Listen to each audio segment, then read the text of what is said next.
Ya, Bapak Ibu, untuk karena waktu yang diberikannya sedikit, mungkin langsung aja untuk materi ke Pak Erwin, Pak. Silakan, Pak.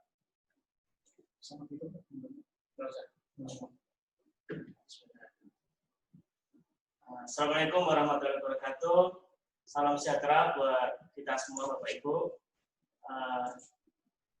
Pada kesempatan kali ini, perkenalkan saya Erwin Budi Setiawan selaku Kepala Seksi Verifikasi dan Akuntansi akan menyampaikan materi terkait pengisian capaian output 2020.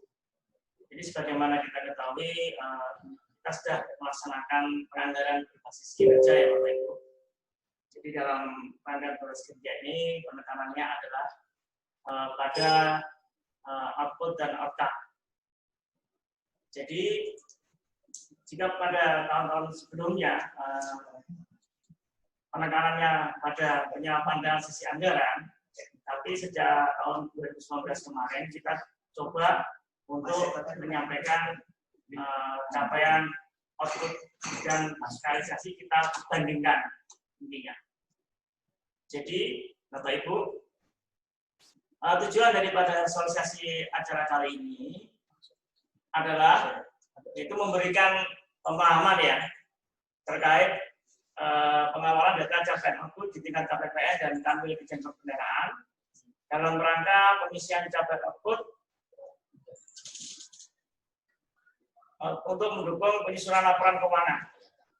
Jadi acara ini juga sekaligus pemberitahuan kepada seluruh satker di lingkup wilayah kerja KPN Jakarta 1 bahwa kita sudah akan memasuki masa rekonsiliasi data laporan keuangan untuk tahun 2020. Jadi rencana kalau memang nanti surat edarannya sudah turun dari Direktorat KPK, kita akan melaksanakan rekonsiliasi 2020 pada tanggal 19 sampai dengan tanggal 30 Juni 2020.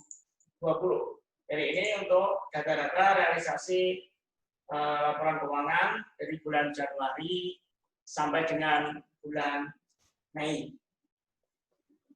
Jadi untuk data realisasi bulan Januari sampai dengan Mei ini akan kita tambahkan juga dengan capaian outputnya, sehingga diharapkan nanti laporan keuangan yang kita sajikan di 2020 ini dapat maksimal dan dapat dipertanggungjawabkan. Kemudian apa pengaruh daripada capaian output? Jadi nanti kalau sebelumnya nilai capaian output itu tidak termasuk sebagai alat ukur indikator kinerja pelaksanaan anggaran atau IPA, karena sebagaimana kita ketahui IPA hanya 12. Nah, nanti di tahun anggaran 20 ini capaian output akan dimasukkan sebagai IPA ke-13. IPA ke-13. Jadi di sini untuk IPA ke-13 nanti kita ada capaian output yaitu termasuk realisasi anggarannya dan progres capaian output per bulannya akan terpantau di aplikasi Aircon-Elder. Next. Jadi nanti di slide ini akan terdiri dari sekitar 7 subbab, yaitu yang pertama mengenai pendahuluan, kemudian daftar istilah, bagaimana proses bisnisnya, kemudian periode pengisian dan konfirmasi data, proses pengisian data capaian output, monitoring dan konfirmasi data capaian output dari sisi KPPN, dan langkah antisipasinya. Nah, latar belakangnya seperti ini Bapak Ibu. Jadi dalam salah satu pidato kenegaraan, Bapak Presiden Jokowi pernah menyampaikan bahwa setiap rupiah dari APBN yang keluar dari APBN itu harus memiliki manfaat ekonomi, kemudian memberikan manfaat untuk rakyat, dan untuk meningkatkan kesejahteraan masyarakat. Sehingga dari pernyataan ini dapat kita tangkap bahwa setiap rupiah yang dibelanjakan di sini harus memberikan dampak atau impact kepada kesehatan masyarakat. Oleh karena itu, apabila kita sebelumnya hanya berfokus kepada dampak realisasi anggarannya, nah sekarang kita harus fokus kepada outputnya juga menjadi perhatian kita. Jadi sesuai antara realisasi anggaran yang keluar dengan realisasi. Oh ya, kita cek dulu ya Bapak Ibu. Ternyata ada yang belum jelas ini. Suara kedengaran tidak Bapak Ibu? Suara kami. Kedengaran Pak. Ya. Kedengaran. Putus-putus Pak. Mic-nya dekatkan Pak. Saya bantu. Kalau begini gimana? Ya, bagus Pak suaranya Pak. Kita lanjut Bapak Ibu ya.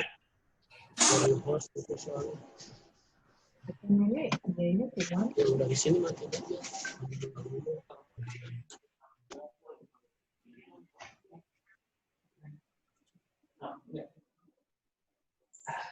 Ya. Baik. Kita lanjut Pak ya, Bapak Ibu. Jadi kembali kami ulangi lagi bahwa realisasi anggaran di sini harus berbanding lurus dengan output yang dikeluarkan. Oleh karena itu, sejak kita sudah dimulai dari pelaksanaan tahun 2019, bahwa capaian output harus ditampilkan sebagai bagian dari laporan keuangan. Mungkin di 2019 sudah pernah kita coba, tapi hasilnya belum optimal waktu itu. Karena pelaksanaannya dimulai di bulan Oktober, tidak salah. Oleh karena itu, di tahun 2020 ini kita mulai di awal anggaran dengan harapan realisasi anggaran dan capaian output dapat kita potret secara komprehensif sehingga capaiannya pun dapat kita mantau per bulannya. Next.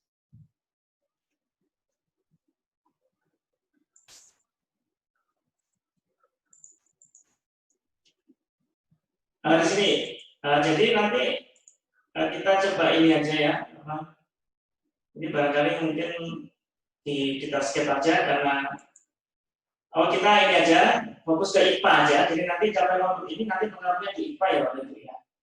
Jadi IPA indikator kinerja pelaksanaan anggaran. Di sini kembali capaian output ini mengikuti aturan dalam per 4 jadi 2020 dan menindaklanjuti dari instruksi Menteri Keuangan dalam S837 MK05 2019 bahwa pelaksanaan monitoring dan konfirmasi data capaian output strategis ini akan menjadi bagian dari evaluasi laporan keuangan pemerintah RI. Menindaklanjuti dari instruksi Bapak Presiden bahwa APBN harus fokus, tepat sasaran, terdeliver. Jadi maksudnya mempunyai impact dan tidak hanya sekedar tersalur. Jadi harus APBN yang kita jalankan, yang diamanahkan kepada Bapak Ibu semua, di sini harus lebih berkualitas dibanding APBN sebelumnya. Next.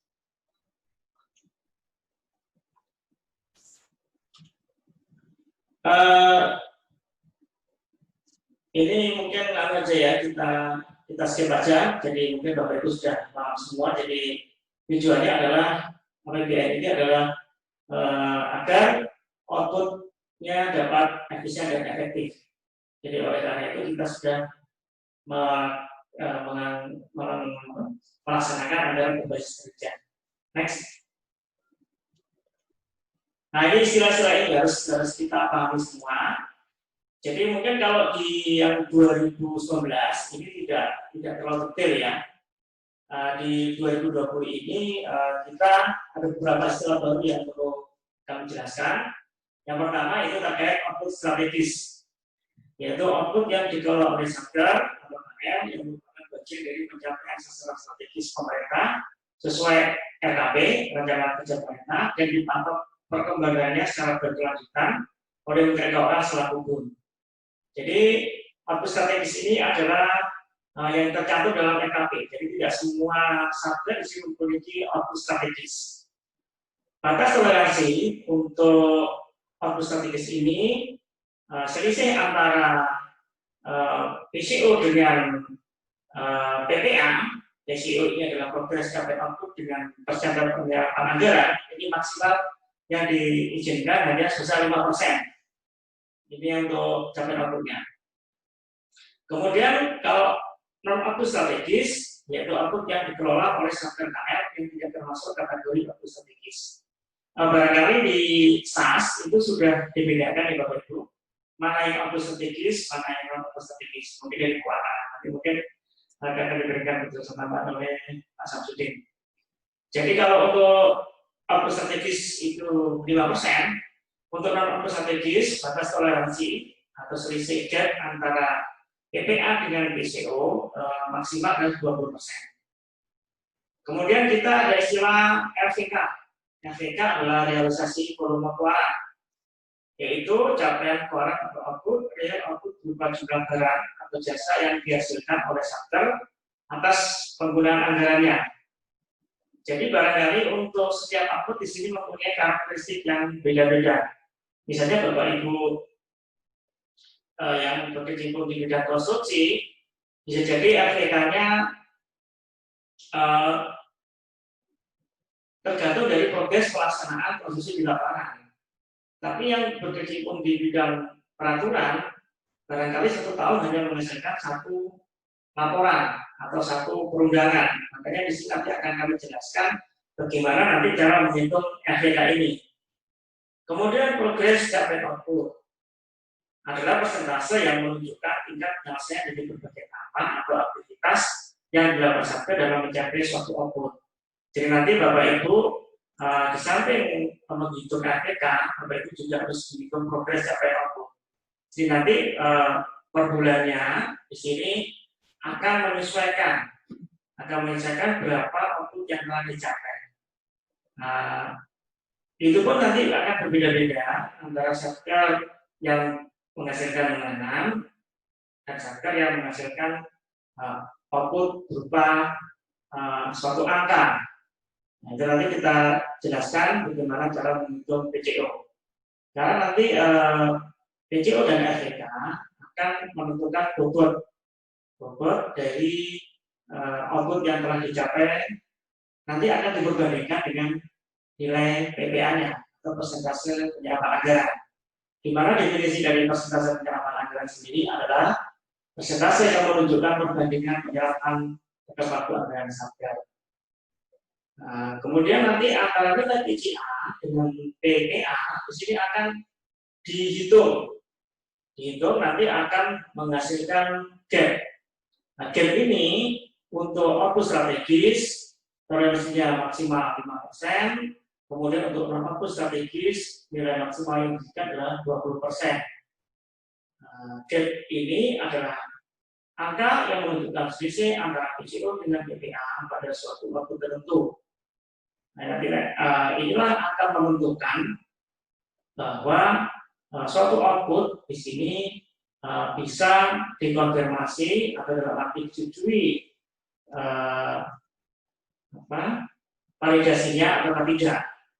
Nanti kita lihat lagi nilai ceknya dan keterangan di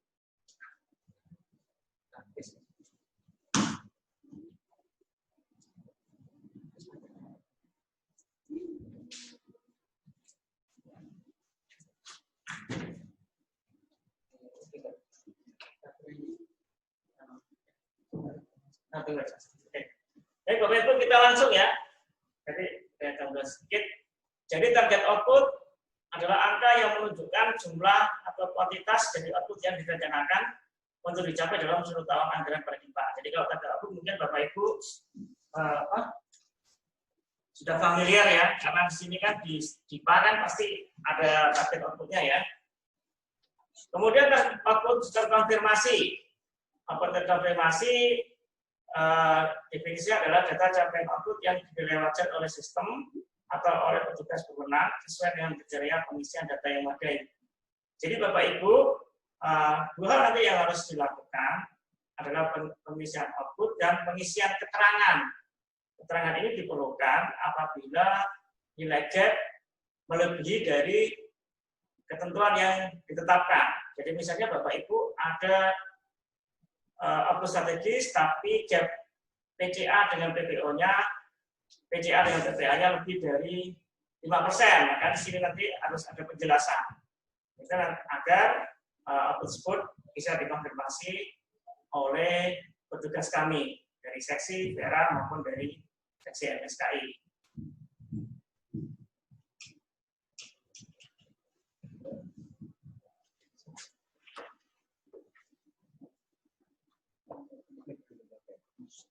Oke, Mas.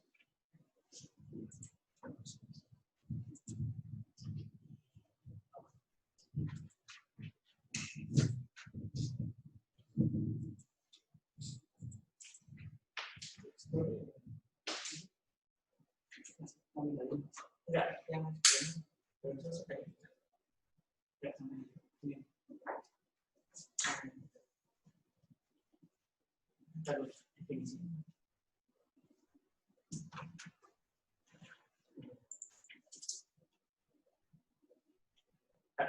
next.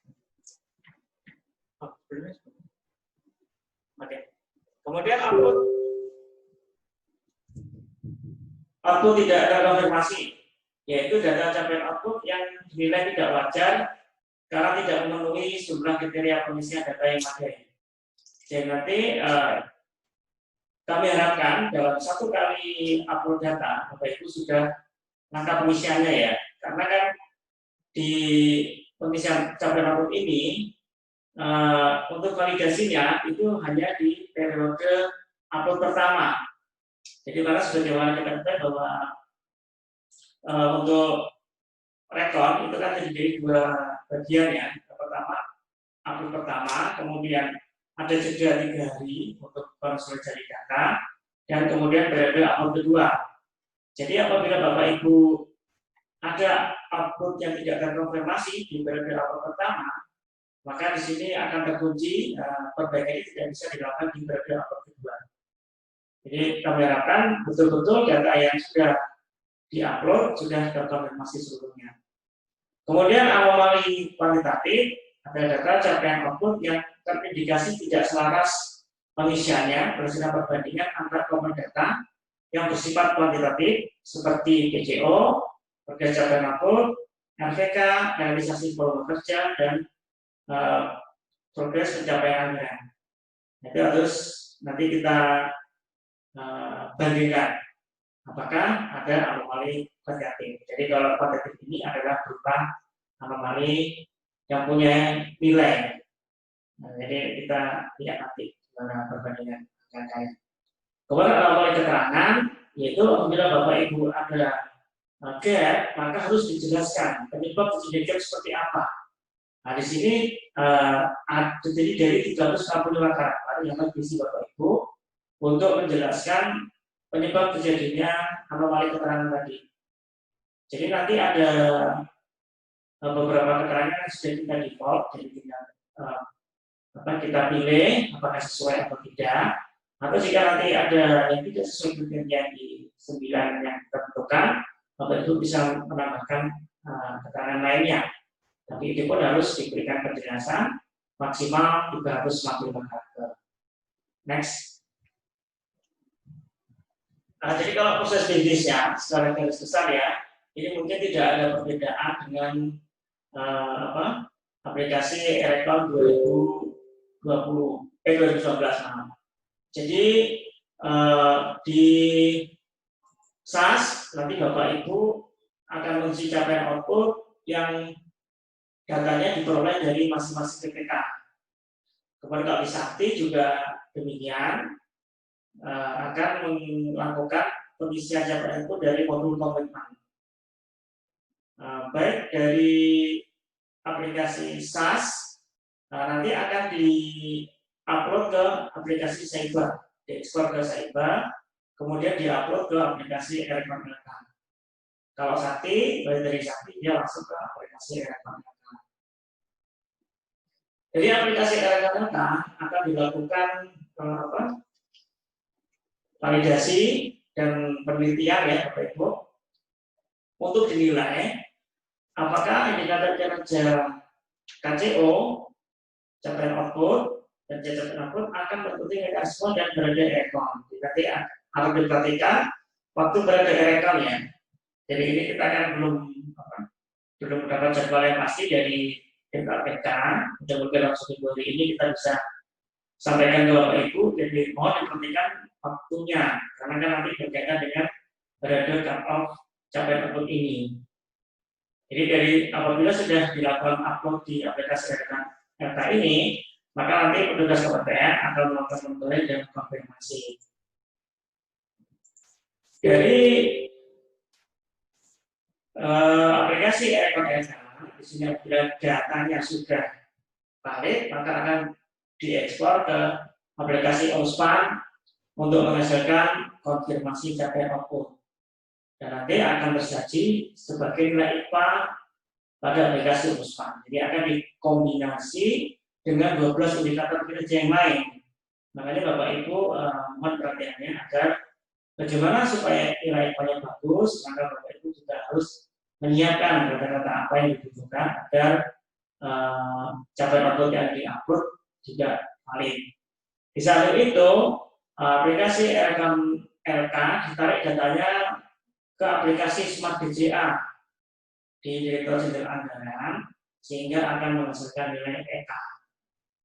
Nilai EK evaluasi kerja anggaran. Jadi 2 instansi Bapak Ibu yang berkepentingan terhadap capaian output ini, yaitu Dirjen Perbendaharaan dari aplikasi USPAN dan Direktorat Jenderal Anggaran dari aplikasi Smart DJA. Next. Ini penjelasan lebih detailnya Bapak Ibu ya. Jadi kalau yang pertama-tama ini kan operator PPK, SAS atau Sakti, di sini mengisi capaian output pada aplikasi SAS Sakti. Jadi mungkin Bapak Ibu PPK atau pembantu PPK di sini bisa mempunyai kitas kerja ya, kami harapkan ya.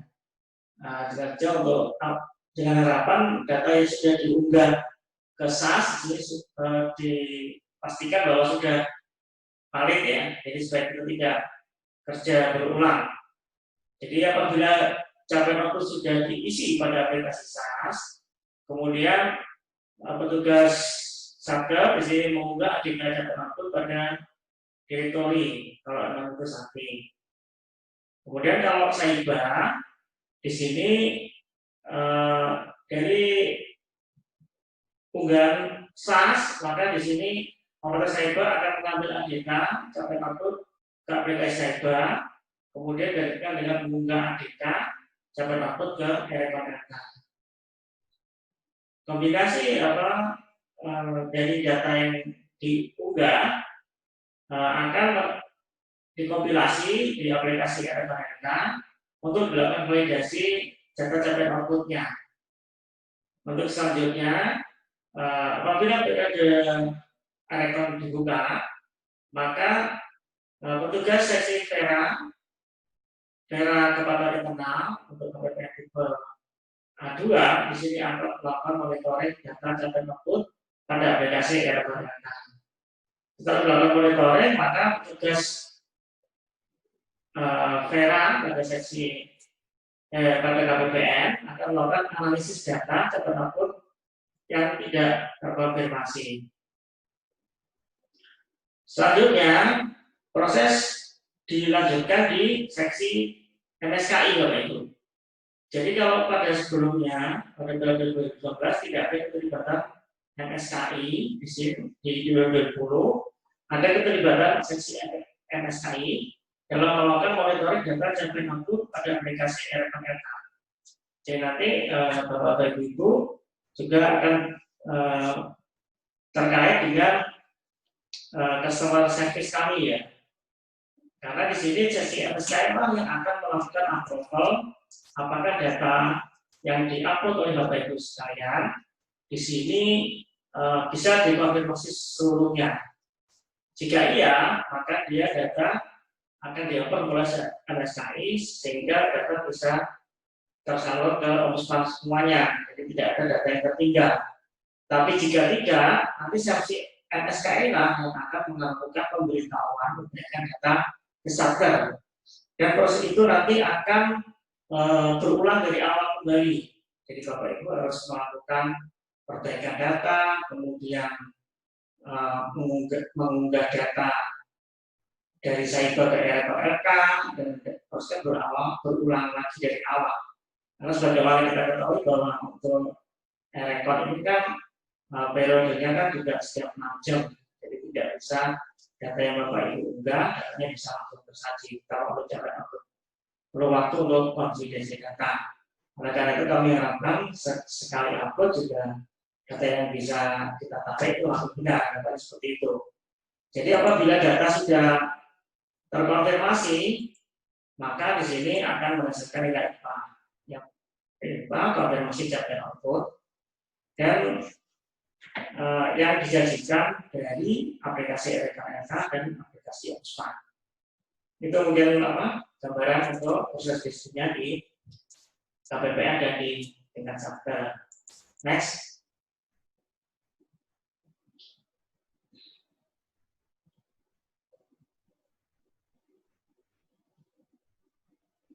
Nah, ini periode pengisian dan konfirmasi. Periode pengisian dan konfirmasi data. Di sini ada secara garis besar ada 4 periode ya. Jadi kita harapkan nanti data yang Bapak Ibu unggah ke aplikasi RKRK terkait data ini bisa diselesaikan dalam periode pertama. Jadi terkait pengisian dan perbaikan data, monitoring dan konfirmasi, dan persetujuan atau penolakan data capaian output bisa diselesaikan di periode pertama. Karena apa? Karena setelah close periode pertama, Bapak Ibu tidak bisa melakukan perbaikan terkait capaian output ini. Jadi begitu periode pertama, maka otomatis sistem akan mengeluarkan nilai IPA terkait capaian output ini. Jadi tidak diizinkan untuk melakukan perbaikan di periode kedua. Oleh karena itu, perbaikan nilai apabila periode pertama sudah lewat, baru bisa dilakukan di periode berikutnya. Nah, ini tentu akan mempengaruhi nilai kualitas dari IPA Bapak Ibu semuanya. Next. Pengisian data capaian output Satker melibatkan aplikasi Satker Sakti. Jadi Bapak Ibu sudah paham semua. Next. Jadi hal yang perlu diperhatikan, perhitungan capaian output, cara metode secara prinsip merupakan kebijakan dan kemenangan masing-masing KL. Jadi kami menyerahkan sebelumnya kemenangan untuk menghitung capaian output berdasarkan metode yang ditentukan, metode ditentukan oleh masing-masing instansi kita. Untuk eselon 1 KL perlu membuat juknis barangkali ya tentang rencana perhitungan capaian output pada Satker mengikut penuntutan dan isinya.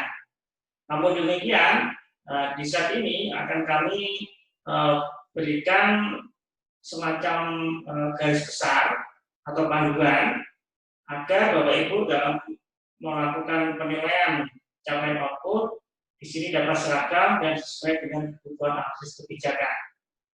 Nah, nanti akan kami jelaskan macam-macam capaian output dan bagaimana cara menghitungnya. Kemudian prinsip perhitungannya ya, bahwa RVK atau realisasi volume kerja baru diisi apabila output tersebut memang secara utuh telah tercapai. Jadi satuan penuh. Jadi dalam RVK di sini misalnya dalam 1 tahun di sini ada 1 layanan. Makanya di sini RVK-nya di sini ya hanya diisi di bulan capaian output tersebut tercapai. Jadi misalnya untuk laporan katakanlah 1 tahun 1 biasanya tercapai di bulan ketiga, misalnya tidak di Desember, di Oktober misalnya 1, ya berarti RPK-nya tercantum 1 gitu.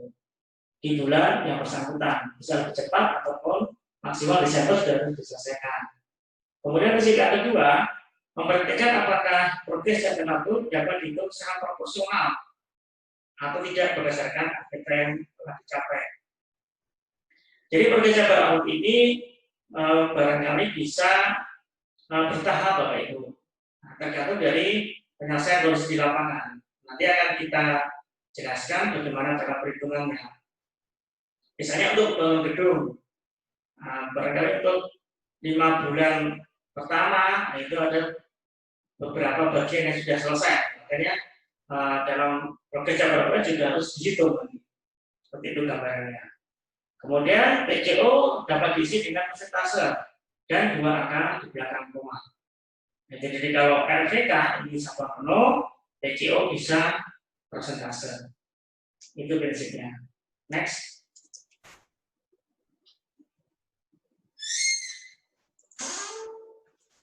Nah, seperti ini Bapak Ibu. Contoh perhitungan RPK dan PCO. Misalnya di sini adalah pembangunan rumah susun untuk 20 unit bangunan. Ya, kita perhatikan bahwa tadi kan prinsipnya RPK di sini harus satuan penuh. PCO bisa persentase. Itu yang kita pegang. Nah, kemudian untuk mencari nilai PCO, kita bisa ya di tabel yang tersaji di slide. Jadi misalnya dari 20 unit rumah yang telah ditargetkan, di sini pada bulan Mei 2020 sudah selesai misalnya 3 unit.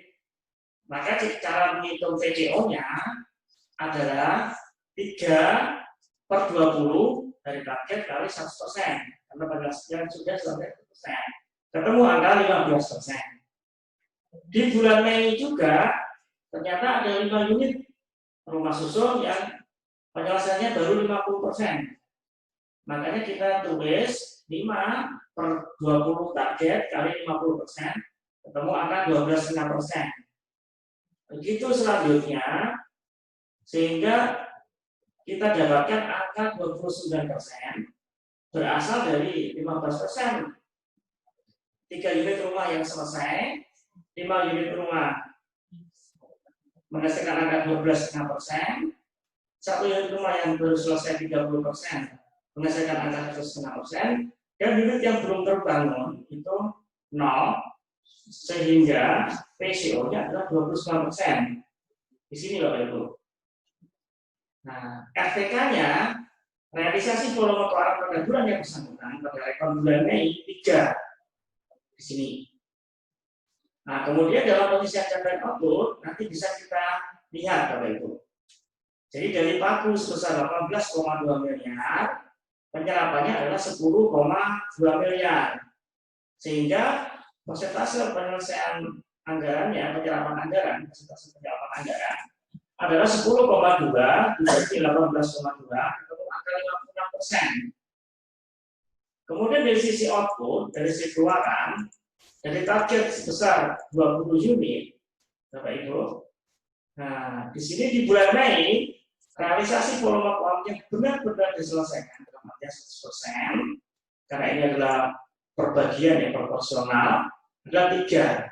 Kemudian nilai PCO-nya adalah 29%.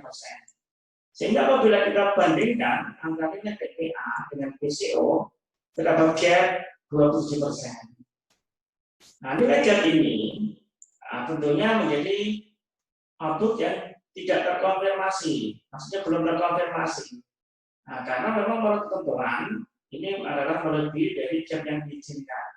Karena apa? Kalau untuk output strategis maksimal jamnya 5%, sedangkan output non strategis maksimal 20%. Sehingga nanti akan perlu penjelasan di keterangan apa penyebab dari tingginya nilai gap yang masih 27% ini. Next.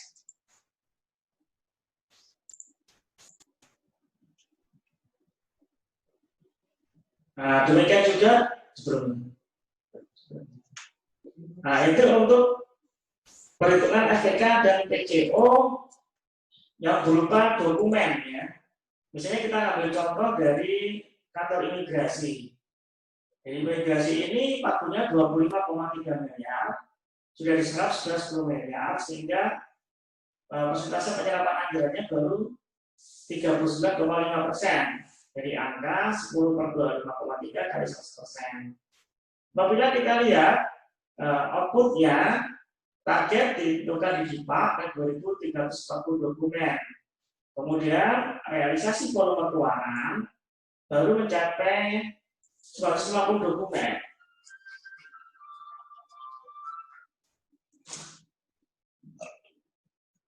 Maaf. Sehingga nilai PCO-nya adalah dari 950 per 2.340 sehingga ketemu angka 40,6%. Bapak Ibu ya, jadi mungkin jelas Bapak Ibu ya, jadi nilai kalau FPK diselesaikan penuh, PCO dari persentase penyelesaian dari FPK dibagi target. Sehingga dari perbandingan PPA dengan PCO di sini ada gap hanya 1,1%. Nah ini masih dalam batas toleransi, sehingga nanti di aplikasi LK di sini di tabel output bisa kita setujui, gitu. Kalau memang nilainya masih di bawah batas toleransi.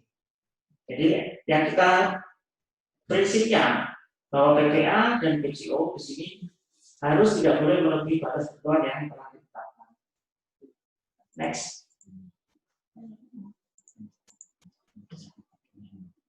Ini perhitungan FPK dan PCO untuk output internal dan output generik.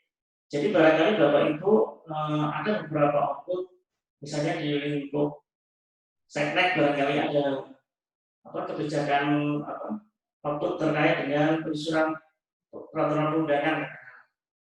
Jadi kemungkinan di sini dalam 1 tahun volume outputnya adalah 1 gitu misalnya di FPK-nya, realisasi volume barang 1. Karena FPK ini nilainya 1, maka di sini harus utuh satuan penuh.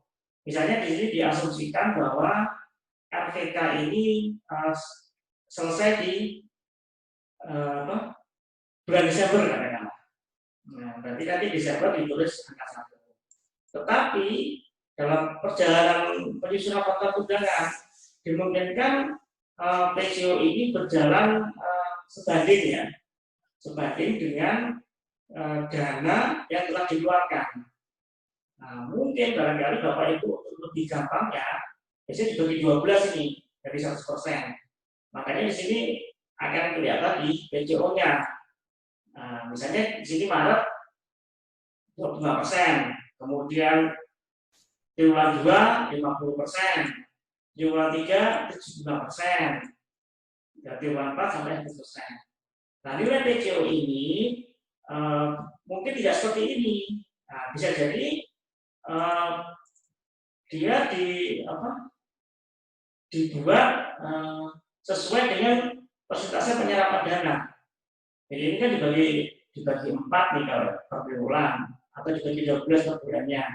Bisa jadi dia sesuai dengan persentase penyerapan dana. Jadi misalnya kalau misalnya di bulan Januari sampai dengan Maret tidak ada penyerapan dana, barangkali bisa 0. Nah, kemudian nanti baru bergerak di bulan April, misalnya 10%, Mei 20%, begitu selanjutnya. Jadi ini PCO ini bisa disesuaikan mengikuti perkembangan dari penyerapan anggarannya. Next.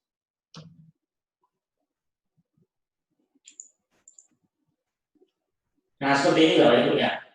Jadi ini contoh misalnya terkait dengan aktivitas perencanaan dan perumusan. Jadi kita bisa breakdown untuk capaian outputnya. Jadi progres PCO-nya, progres capaian output bisa kita sesuaikan. Misalnya ini ada target satu prolegnas untuk proyek legislasi nasional. Jadi misalnya ada kegiatan peraturan perundangan. Misalnya bobotnya di sini dibuat bertahap, disesuaikan dengan persentase penyerapan anggarannya. Jadi barangkali penyerapan aspirasi khususan prolegnas. Nah ini bobot 10%, ini dilaksanakan di bulan Januari sampai dengan Maret. Kemudian selanjutnya penyerapan konsep prolegnas oleh tim kerja, karena itu muncul 30% misalnya bobotnya. Itu nanti akan terakumulasi sampai dengan bulan Desember sehingga total komponen bisa menjadi 100%. Itu nanti bisa seperti itu. Jadi disesuaikan dengan capaian penyerapan anggarannya. Next. Nah, jadi ini di tingkat KPPN ya Bapak Ibu ya. Maaf, ini di tingkat Satker. Jadi yang pertama di sini Satker harus melakukan pengisian jabatan food, yaitu untuk sebagai syarat untuk melakukan rekonsiliasi. Jadi kalau Bapak Ibu melakukan upload data, ternyata capaian keputusan belum diisi sama sekali, maka di sini rekodnya juga tidak bisa kami setujui. Jadi harus pemeriksaan lengkap Bapak Ibu. Di samping data terkait dengan aspek keuangan, aspek BMN, pemegang SEIBA juga ada perlu revisi lengkap.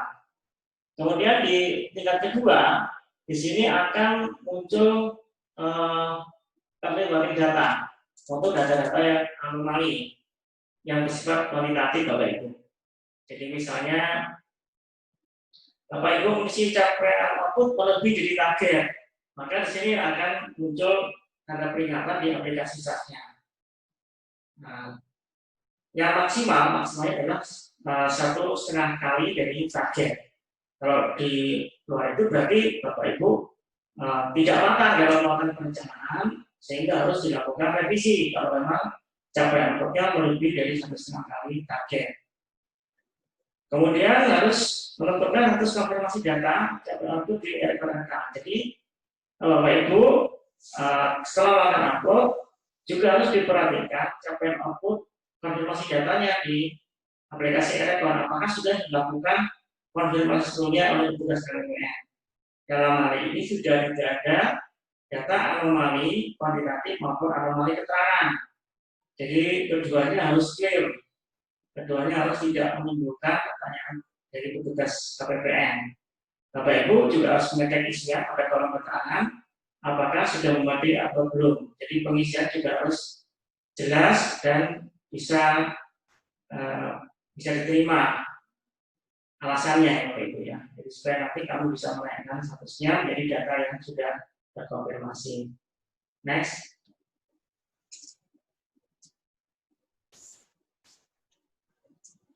Nah ini nanti alurnya seperti ini kira-kira Bapak Ibu ya. Jadi data capaian output yang tidak anomali kuantitatif. Jadi jika ya maka dia bisa dikonfirmasi. Jika tidak, apakah pilihan referensi yang kamu sediakan di aplikasi SAS di sini sudah sesuai pengisiannya? Jika ya, maka nanti akan kami konfirmasi.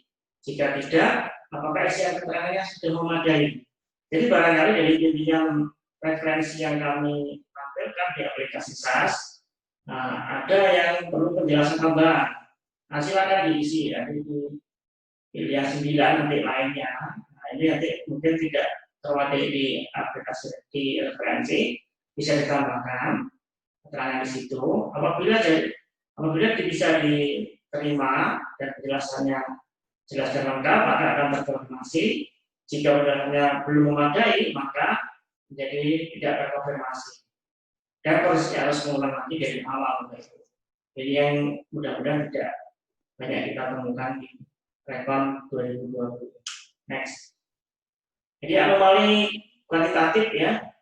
Anomali kuantitatif berarti ada ketidakselarasan data capaian output dilihat dari data yang bersifat kuantitatif. Jadi nanti kita bandingkan Bapak Ibu, kan sudah kita sampaikan di slide sebelumnya bahwa antara nilai PCA dengan PPA, jadi progres dapat output dengan persentase penyerapan anggaran di sini harus sama. Jangan sampai menimbulkan gap yang terlalu besar.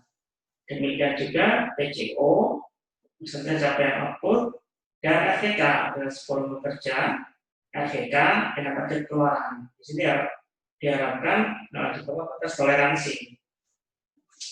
Apabila di luar batas toleransi atau di atas batas toleransi, Bapak Ibu harus menyampaikan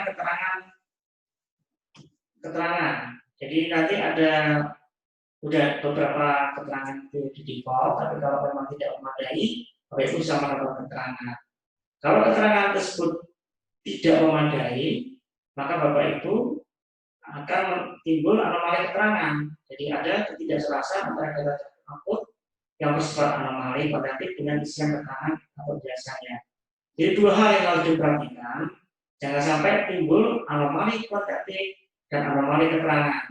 Karena itu menyebabkan data Bapak Ibu menjadi tidak terkonfirmasi. Next. Nah seperti ini contohnya ya Bapak Ibu ya. Misalnya untuk output strategis batas toleransi antara PCA progres output dengan PPA persentase penyerapan anggaran. Tadi persentase capaian output dengan persentase penyerapan anggaran. Di sini yang diizinkan adalah 5%. Kemudian output non strategis atau output lainnya, batas toleransinya adalah 20%. Nah, di sini kita ada 3 contoh ya, 3 contoh yang bisa kita lihat. Misalnya untuk output strategis katakanlah. Di sini persentase capaian outputnya sudah 72%, tetapi persentase penyerapan anggarannya 66%, sehingga capaian kerjanya kalau kita lihat di sini terlalu tinggi. Nah, timbul gap 6%. 6% masih di atas 5%, sehingga perlu tambahan. Kenapa bisa capaian kerjanya terlalu tinggi? Nah, demikian juga untuk output lainnya, misalnya kita lihat di sini. PCO-nya 82% katakanlah, itu capaian outputnya 82%. Tetapi penyerapan anggarannya baru 50%. Nah, berarti di sini gapnya 32%. Nah, ini kan di atas 20%, sehingga perlu penjelasan tambahan. Ataupun sebaliknya, capaian kerja terlalu rendah misalnya. Jadi sini contohnya PCO-nya progres itu baru 54%. Ternyata persentase penyerapan anggarannya 64%, sehingga gapnya minus 9%. Nah, berarti ini capaian kerja terendah. Duitnya sudah keluar banyak, tapi outputnya tidak sebanding dengan duit yang pernah dikeluarkan. Demikian juga untuk output lainnya. Jadi ini dua-duanya ini di atas batas toleransi, sehingga perlu keterangan tambahan untuk seperti apa. Demikian juga untuk anomali kualitatif lainnya. Misalnya progres capaian outputnya sudah 100%, namun capaian volumenya di bawah target output. Jadi misalnya barang sudah diserahkan, barang sudah uang sudah dikeluarkan, uang sudah 100%, tapi barang belum diterima. Nah, ini kemungkinan ada stok yang harus dijelaskan. Misalnya BST-nya belum disampaikan oleh pengelola barang ke BPK, sehingga capaian outputnya belum terekor. Next. Nah, ini alasan-alasan itu Bapak Ibu ya. Jadi kita bisa ada beberapa yang sudah di default, tapi Bapak Ibu kemudian di aplikasi SaaS-nya bisa memilih beberapa referensi seperti ini. Jadi misalnya capaian kerja terlalu besar, ada gap antara capaian output dengan PPA, misalnya lebih dari 20%. Sebagai contoh misalnya, adanya efisiensi dan optimalisasi anggaran. Jadi Bapak Ibu bisa melaksanakan anggaran secara efisien, sehingga outputnya melebihi dari hasil anggarannya. Atau kegiatan sudah dilaksanakan, namun pertanggungjawabannya belum dilakukan atau masih dalam proses. Jadi keterlambatan pengajuan SPM ke KPPN, tapi outputnya sudah tercapai. Demikian juga untuk selanjutnya. Ataupun yang kedua, capaian kerja terendah. Selisih PCA dengan PPA kurang dari 20%. Sebabnya bisa tidak atau belum melakukan revisi usaha target. Ataupun adanya pembayaran uang muka pekerjaan sementara pekerjaan baru belum dilakukan. Nah, sehingga belum terekod nilai volume ininya, volume outputnya ya. Nah, jadi uangnya sudah terserap, tapi tidak sebanding dengan output yang dihasilkan. Nah, nanti bisa direkam di capaian outputnya. Kemudian progres selesai 99%. Progres 100%, capaian output berbeda dari target. Bisa jadi output telah tercapai, tapi menunggu finalisasi atau laporan penerimaan barang. Di sini harus diberikan keterangan Bapak Ibu ya. Jadi tidak hanya berupa data kuantitatif, tapi juga harus ada tambahan keterangan. Kenapa suatu output di sini rendah atau terlalu melebihi dari realisasi anggarannya? Itu semua harus record. Next. Nah ini RTK, jadi realisasi pengeluaran. Di sini batas toleransinya. Jadi nanti ada early warning-nya. Di sini adalah maksimal 1,5 kali dari target output. Jadi Bapak Ibu, misalnya bisa outputnya 1, tapi kemudian targetnya 1, kemudian diisi 2, ya tahu katakan, maka sinyal aplikasi secara otomatis akan menolak. Berarti menunjukkan apa? Nah, berarti pada waktu perencanaan kurang matang kalau gitu. Ini perlu dilakukan revisi juga, karena targetnya 1,5 kali dari target yang kita tentukan. Kemudian proses capaian output juga harus diperhatikan. Jadi maksimal hanya dapat diisi 100%. Kemudian akan muncul warning box apabila terdapat versi anomali kuantitatif. Jadi harus diperhatikan proses capaian output. Kemudian untuk keterangan juga ketentuannya adalah maksimal diisi 365 karakter dan informasi yang diisi akan memenuhi kriteria keterangan memadai.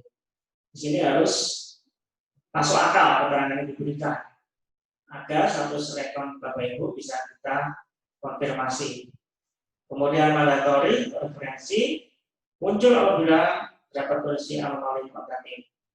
Jadi kalau ada anomali kuantitatif, nanti Bapak Ibu harus memberikan keterangan ya.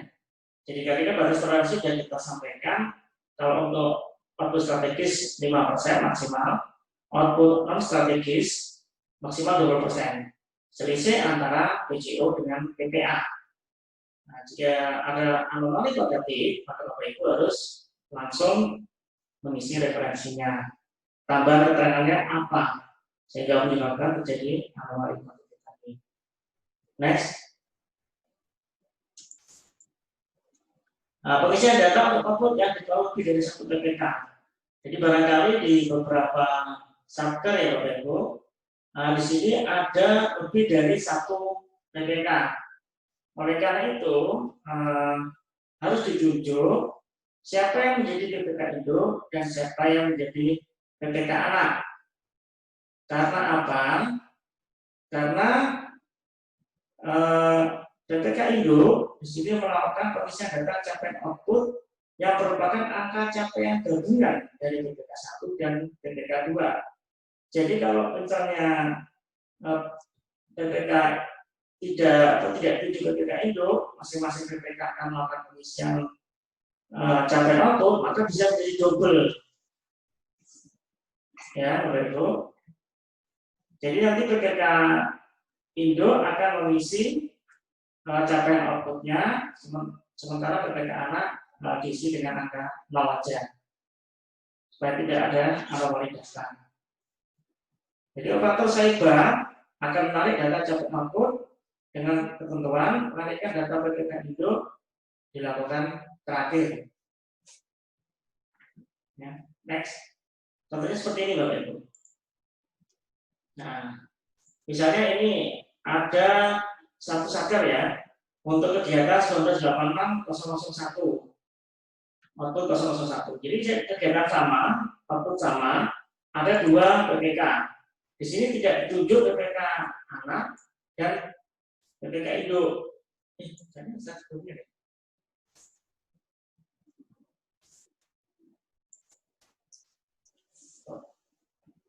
Yang double.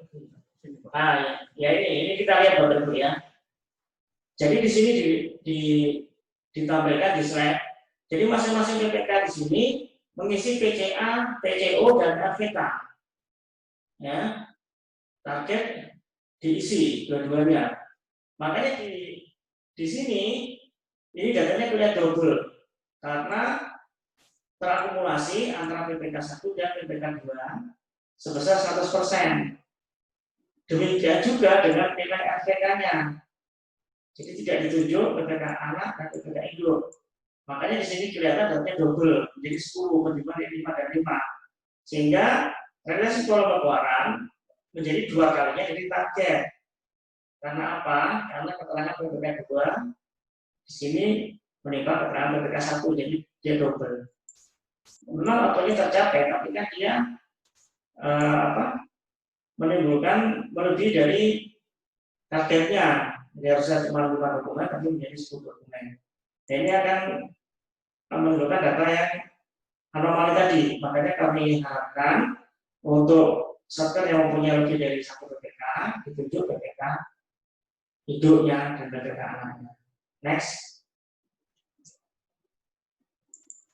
Jadi PPCO dan RPK-nya akan dijumlahkan ya. Nah, harapannya seperti ini Bapak Ibu. Misalnya di sini kegiatan 1986-001. Di PPK 01 sebagai PPK induk di sini mengisi PCO 10%, 100% dan RVK 5. Nah, di sini telah diterbitkan 5 dokumen pada 2 November. Berarti targetnya selesai di bulan November. Misalnya seperti itu. Dan PPK anak di sini hanya mengisi keterangan saja, tidak mengisi PCO dan RVK. Nah, target tetap boleh 5 dokumen, tapi PCO dan RVK ini untuk PPK anak di sini tidak mengisi, hanya memberi keterangan output di bawah PPK induk. Sehingga pada waktu data ditarik oleh operator cyber untuk diupload ke aplikasi Ereton, di sini nilai PCO-nya tetap 100%. Karena apa? PPK anak tidak mengisi jadi cuma 100, kemudian RVK-nya juga 5/0. Di sini keterangan PPK 2 melipat keterangan PPK 1. Jadi tidak double datanya. Itu harapannya ya. Jadi untuk yang PPK-nya lebih dari 1. Next.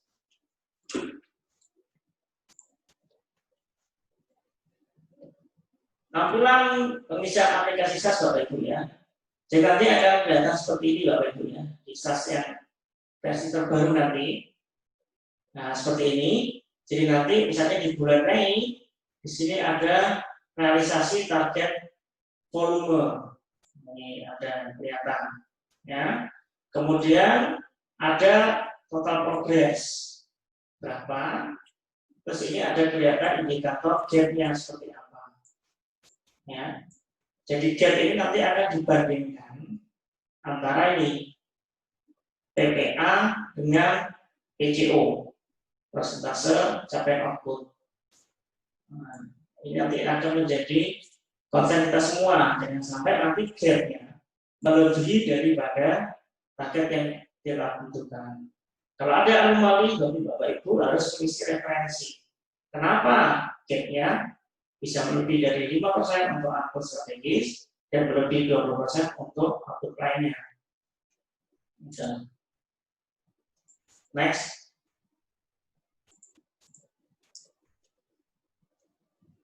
Nah ini kira-kira seperti ini warning box-nya ya Bapak Ibu ya. Jadi beberapa alarm yang harus kita cermati apabila Bapak Ibu melakukan kesalahan dalam proses penginputan. Misalnya pengisian PCO lebih besar dari 100%, jadi capaian lebih besar dari 100%. Maka di sini input akan pasti ditolak karena input isian data dianggap tidak valid. Demikian juga apabila pengisian APK lebih dari 1,5 kali, bila target kerja lebih dari 1,5 kali. Maka di sini input juga akan ditolak, isi atau tidak valid.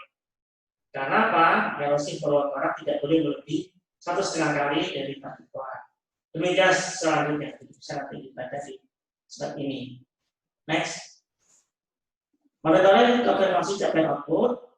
Jadi harapannya, jadi satker ya yang kami harapkan, Bapak Ibu satker di sini dapat membaca, mempelajari juknis video tutorial pengisian data capaian output. Jadi nanti di gameplay kita akan sampaikan bahwa Bapak Ibu ada video dan juknisnya bisa dipelajari sehingga dalam proses pengisian capaian output nantinya tidak mengalami kesalahan dan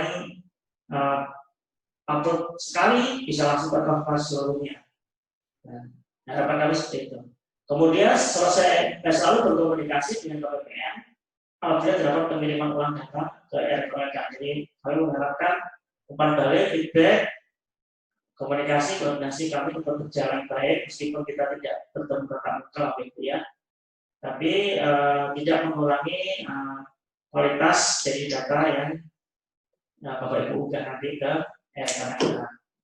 Kemudian yang kami harapkan juga Bapak Ibu dapat mengidentifikasi apakah terdapat output strategis yang dikelola, kemudian dapat melakukan pengisian data secara tepat, dapat melakukan pemantauan secara periodik status data capaian output pada RKK.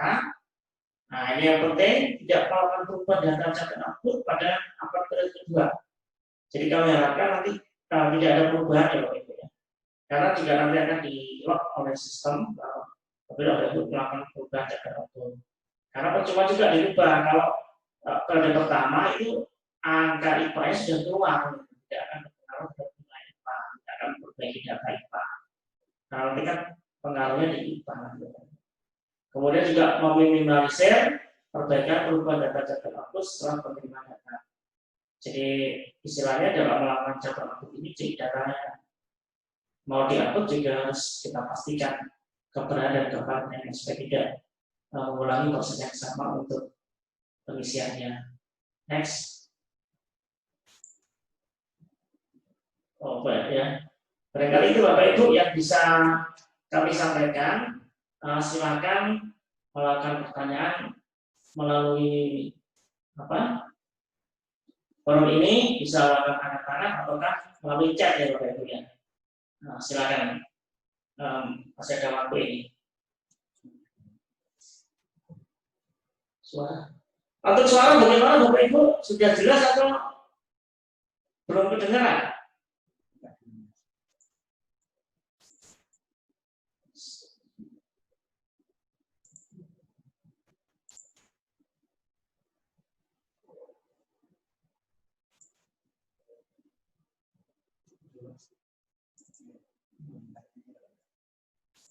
Silakan Bapak Ibu yang ingin bertanya.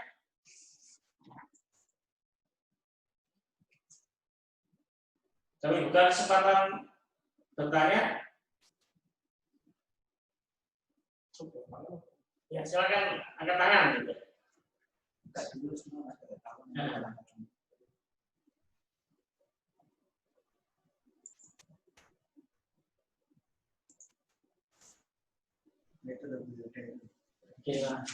Oh iya, silakan Bu Liga dari Biro Keuangan Kemenlu. Terima kasih Pak Erwin, mohon izin Bapak Ibu semuanya.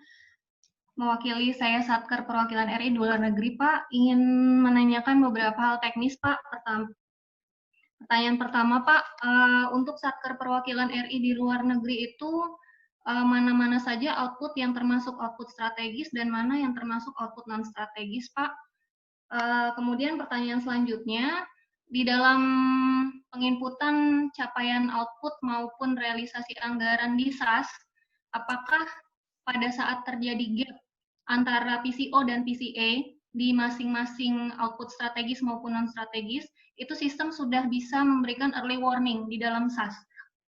Misalnya saja untuk PCO dan PCA yang melebihi target, baik 5% ataupun 20% tadi sesuai ketentuan tersebut, apakah di SAS-nya ada early warning sistemnya, misalnya ada ditandai warna merah atau seperti apa, sehingga pada saat upload di Irecon kita sudah bisa menyaring terlebih dahulu di SAS, Pak? Itu pertanyaan kami, Pak. Terima kasih.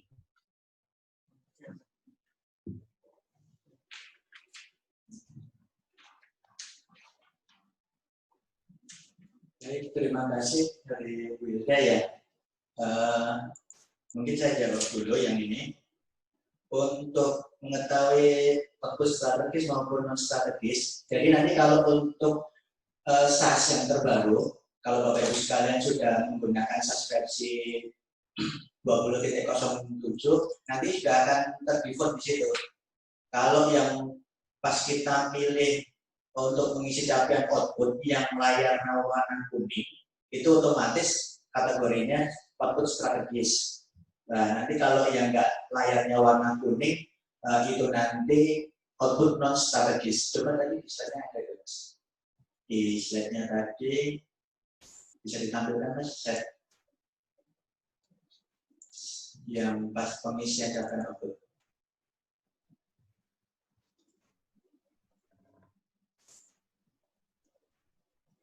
Oh, balik. Nah ini contoh. Kalau untuk yang belakang layar ini kuning, ini merupakan output strategis. Kalau yang di backgroundnya nggak warna kuning, itu berarti non output strategis. Jadi ini sudah dipetakan sendiri oleh sistem. Jadi nanti satu nggak akan bingung untuk memilih mana yang strategis maupun non strategis. Terus nanti terkait dengan adanya gap.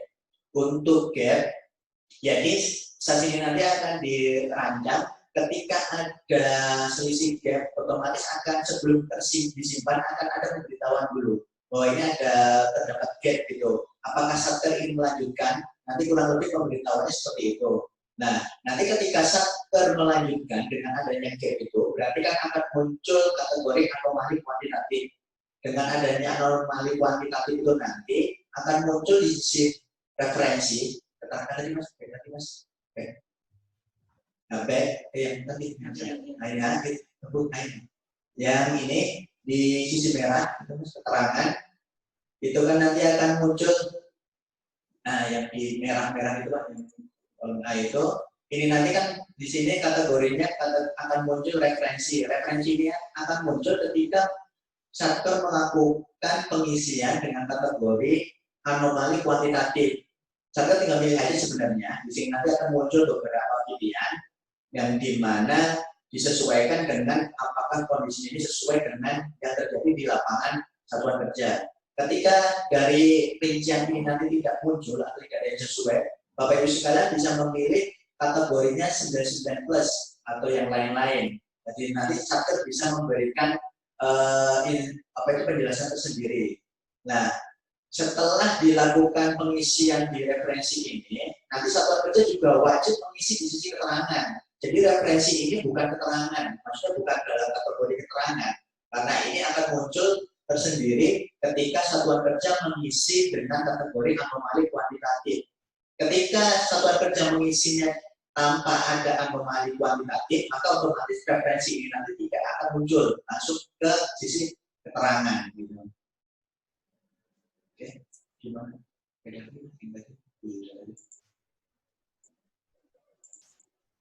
Gimana Bu Hilda?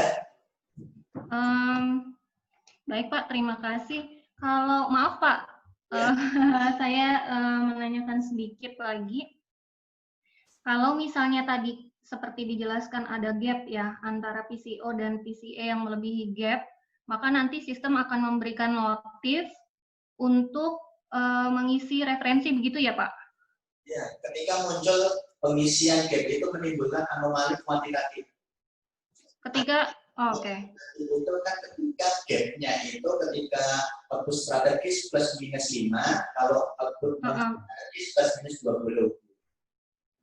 Anomali kuantitatif ya Pak. Nah dalam pengisian referensi itu bedanya apa Pak dengan pengisian keterangan?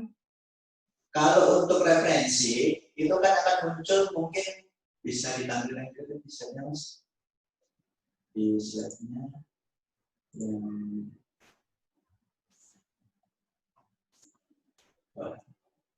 nah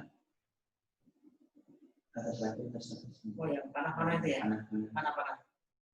Bukan ini Pak. Terus lagi. Lagi. Oh, enggak tertampil jadi. Jadi gini loh, kalau untuk jadi referensi ini untuk menggambarkan apa yang terjadi dari perbedaan PCO sama PPI tadi. Jadi seumpamanya penyerapan anggarannya lebih besar daripada capaian outputnya, di situ nanti biaya sistemnya akan default seperti apa ya, penjelasan secara detail dari angka tersebut. Tapi kan angka tersebut itu sebenarnya belum mewakili apa yang terjadi di lapangannya. Makanya kita perlu keterangan, umpamanya dari perjalanan umpamanya ini membangun sebuah apa, terjadinya kapan, mulai kapan, progresnya sampai apa. Nah itu yang dibutuhkan di sisi keterangan. Kalau untuk di referensi ini nanti kita hanya memilih kejadian yang menyebabkan PCO sama PP apa itu presentasi penyerapan anggarannya itu kenapa kok menimbulkan gap gitu. Jadi sebenarnya keterangan ini nanti akan lebih menjelaskan dari referensi yang kita pilih tadi Bu. Oh izin Pak, kalau yang bisa saya tangkap berarti tadi referensi kayak narasi standar gitu yang kita pilih.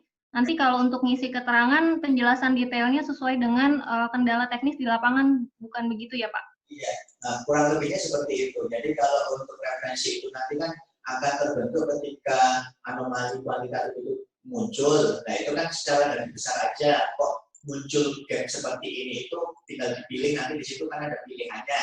Tapi ketika pilihannya itu tidak mewakili apa yang terjadi di lapangan satuan kerja, bisa dipilih sudah 9. Nanti satu bisa memberikan argumen sendiri. Dari argumen tersebut nanti lebih detailnya diterangkan di sisi keterangannya gitu. Siap Bapak, jelas. Terima kasih. Terus selanjutnya mungkin saya sedikit menambahkan untuk persiapan terkait dengan rekon 2020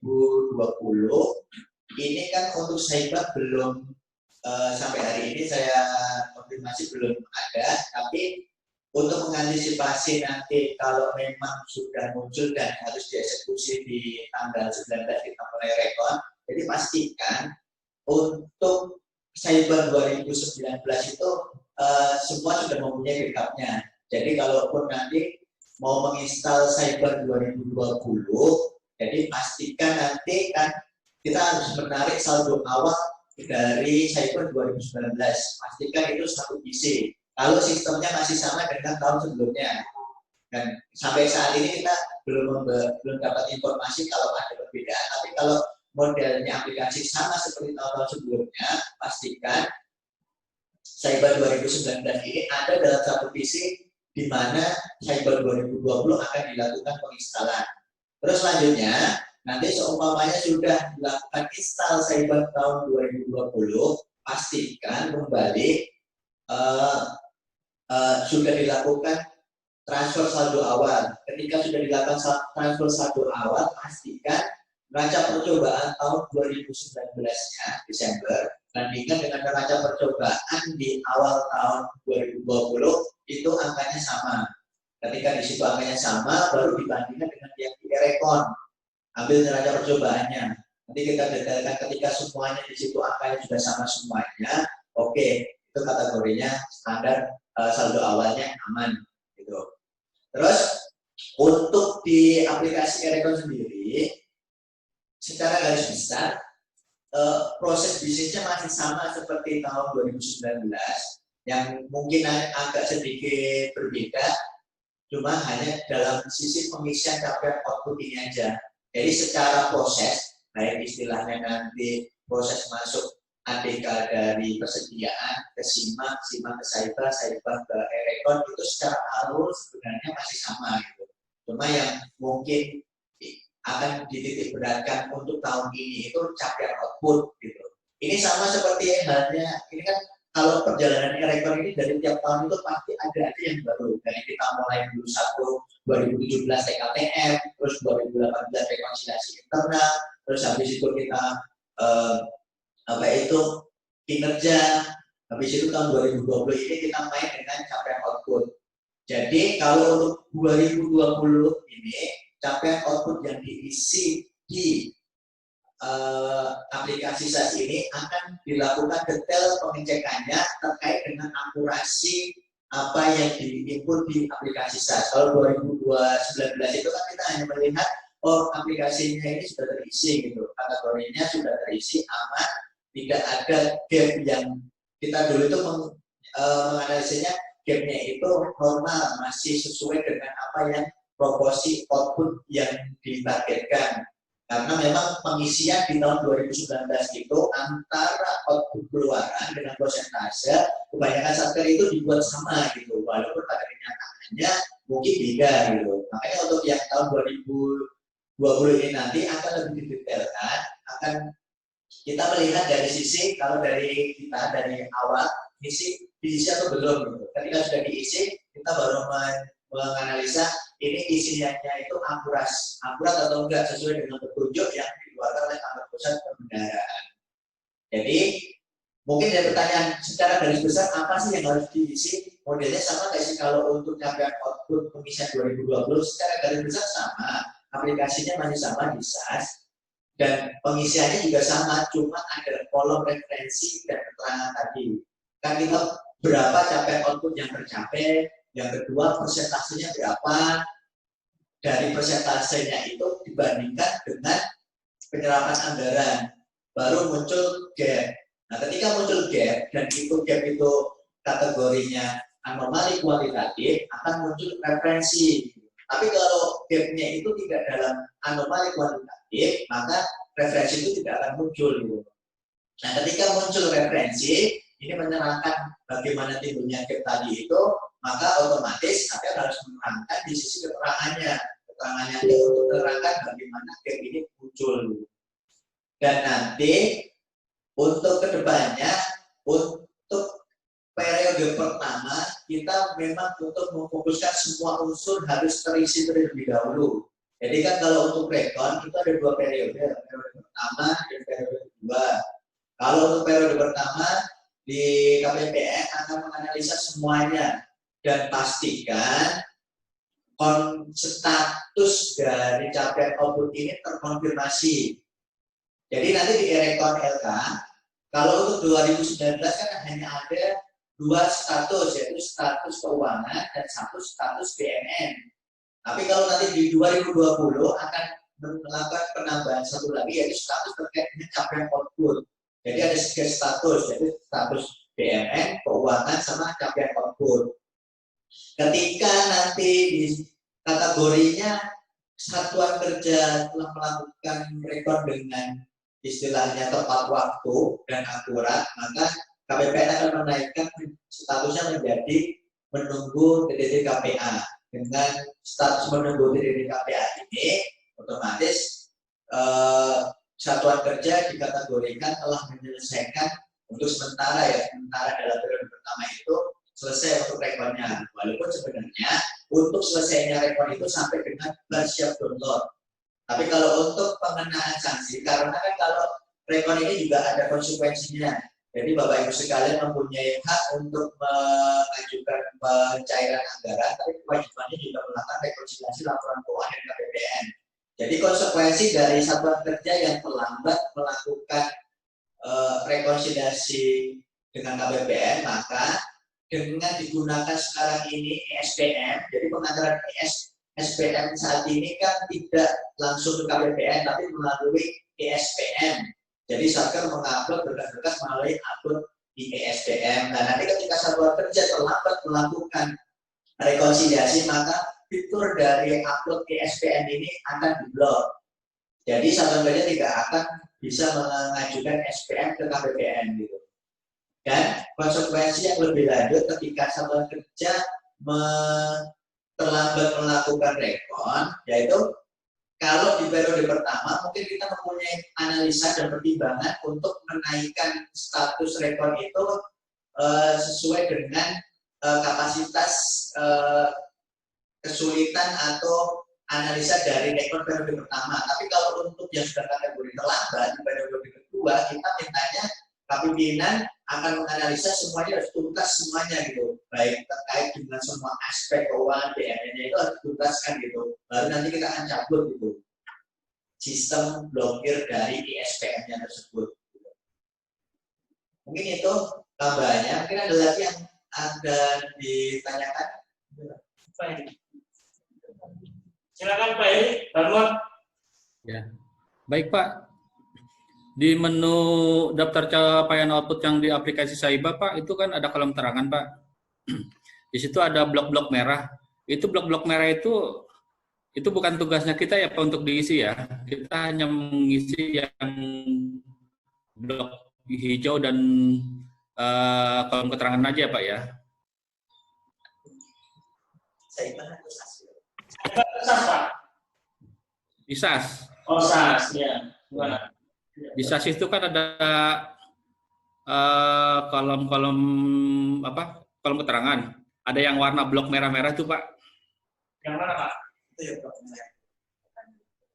Blok merah itu akan muncul ketika ada anomali kuantitatif. Oh, ini Pak ya, blok merah ini maksudnya? Ya betul-betul. Nah, jadi blok merah ini akan muncul jika ada anomali kuantitatif Pak. Oh iya. Anomali baru nanti. Dari pihak Bapak berarti ya Pak ya? Ya, dari satker Pak. Kan gini, jadi tadi kan ada gap Pak ya.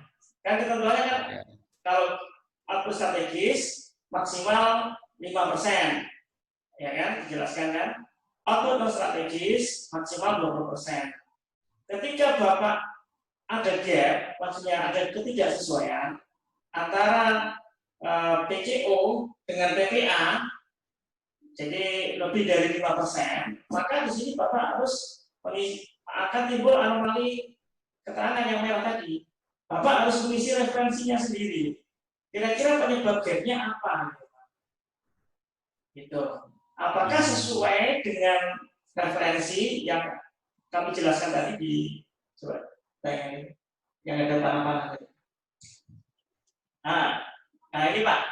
Nah ini kan ada referensi Pak ya. Ada nomor 1 sampai dengan 1, 2, 3, 4, 5, 6, 7, 8. Ada 99 lainnya. Nah ini apakah sesuai gitu Pak? Bapak tinggal pilih aja di sini. Kalau seandainya nanti tidak termasuk kategori 8 ini, Bapak pilih 99 lainnya. Nah, nanti ditambahin keterangan di SAS-nya Pak.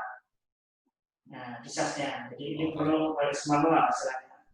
Jadi yang mengisi, yang tahu kondisi di lapangan kan Bapak.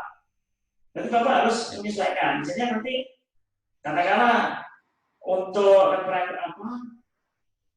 gap waktu strategis, misalnya di sini lebih dari 20% Pak ya. Saat itu ternyata salah satu output di sini lebih dari 20%. Berarti capaian kinerjanya kan terlalu besar. Nah, kira-kira sebabnya apa? Sehingga selisihnya lebih dari 20% antara PCO dengan PPA. Misalnya kegiatan sudah dilaksanakan, namun pertanggungjawabannya belum.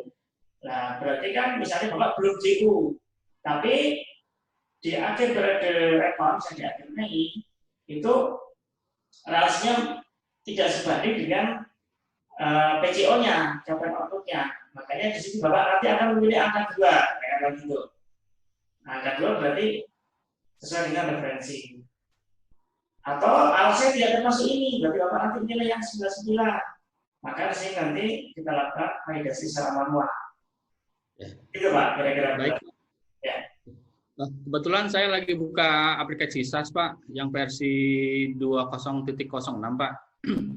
Itu di kolom yang merah itu saya klik sebentar tidak bisa di-entry, kemudian yang tanda ke bawah itu saya klik juga tidak ada muncul pilihan atau referensi. Itu nanti apa ada updatean terbaru Pak untuk mengisi ini, karena barusan saya coba untuk mengisi manual referensi, saya tidak bisa ngentry Pak, gitu. Ya Pak, kalau untuk yang SAS digunakan, kalau untuk yang di rekor 2020 nanti menggunakan SAS versi 20.07 Pak, sudah ada update. Nanti itu ya Pak ya. Iya. Nanti baru akan muncul itu. Nanti bisa diunduh di pojok edukasi juga sudah di update-nya sudah dimasukkan di situ juga Pak. Nanti ketika sudah di-update ke versi 07, akan muncul keterangan yang yang referensi tadi itu Pak. Ya. Oh baik Pak, berarti saya nunggu update terbaru ya Pak ya. Udah muncul Pak, tinggal di download aja dibuat aplikasi Pak. Oh iya ya, baik. Tinggal download nanti. Baik Pak, terima kasih Pak. Silakan Bapak Ibu, kalau masih ada yang ditanyakan, ya harus dibuka semua. Jadi, oh ya, staf presiden ya.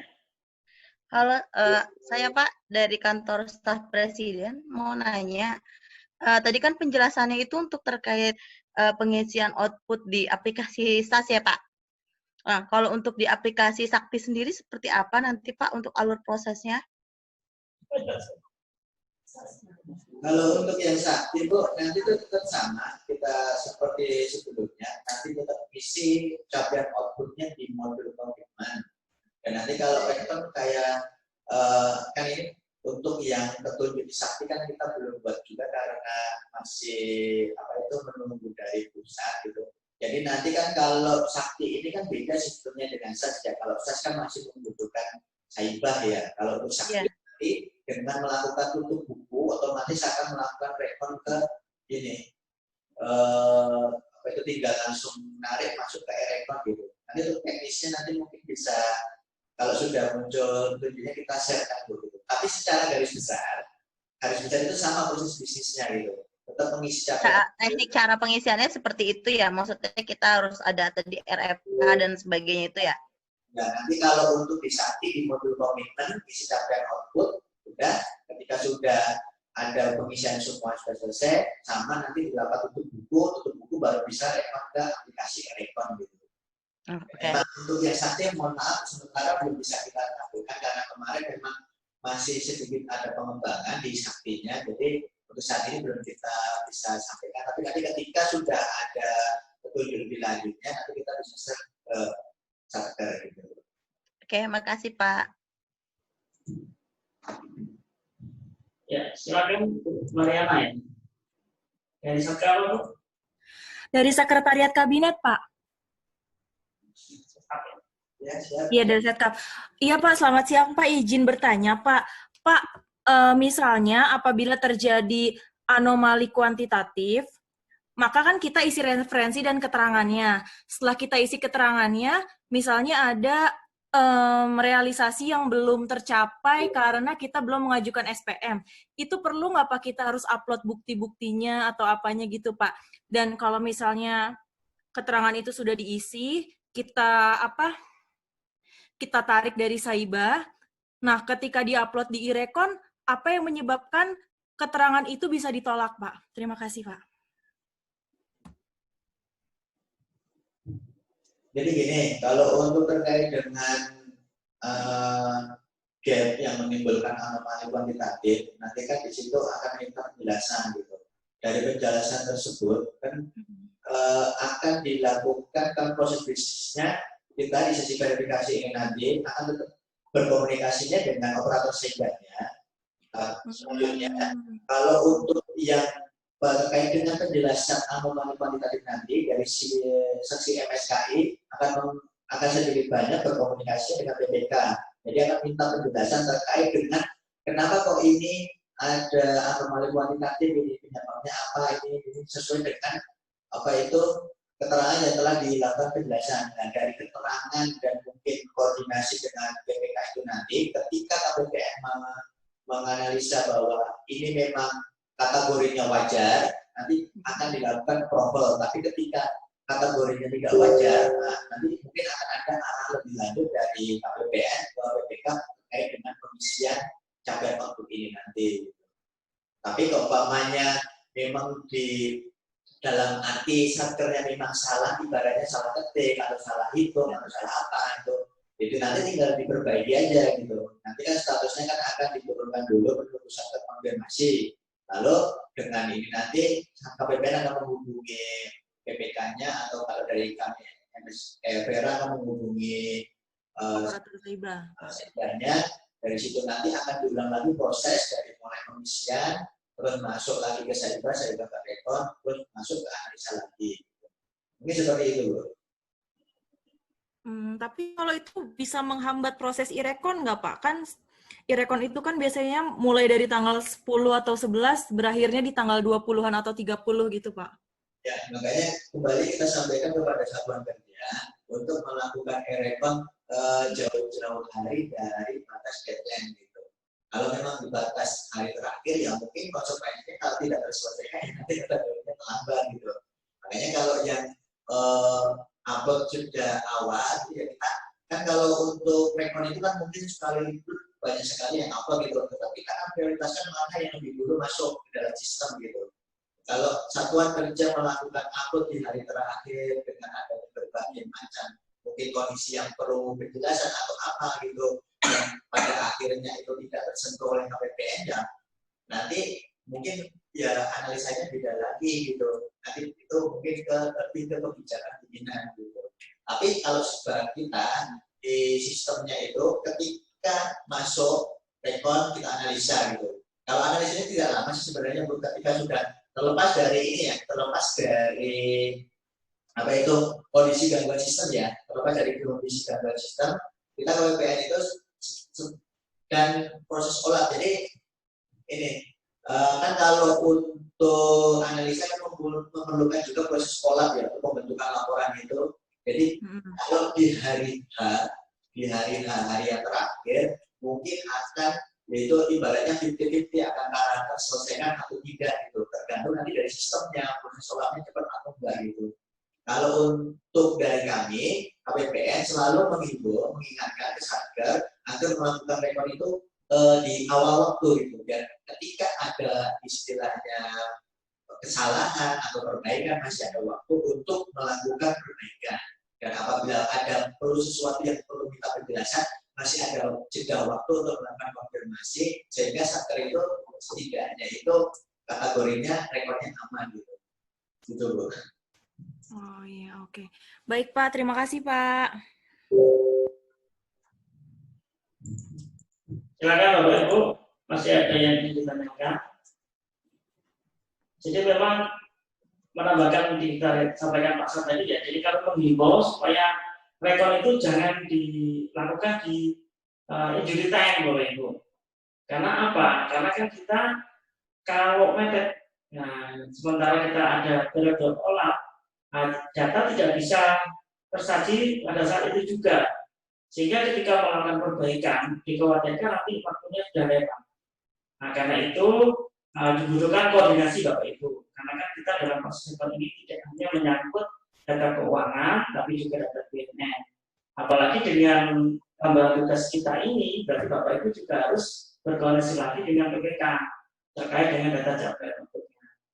Mungkin barangkali tidak bisa dilakukan upload di awal periode upload, tapi paling tidak jangan dilakukan di injury time, karena nanti akan berpengaruh terhadap proses rekonnya. Jadi kalau misalnya kan kita kalau semakin banyak antrian, maka akan menjadi semakin lambat nanti, sehingga nanti data bisa tidak tersaji secara tepat waktu. Itu harapannya.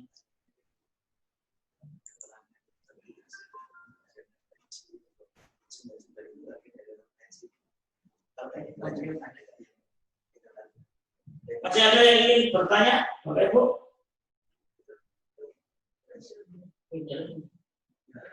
Ya, silakan Bu Ida. Baik, Mas Berat, ya, silakan.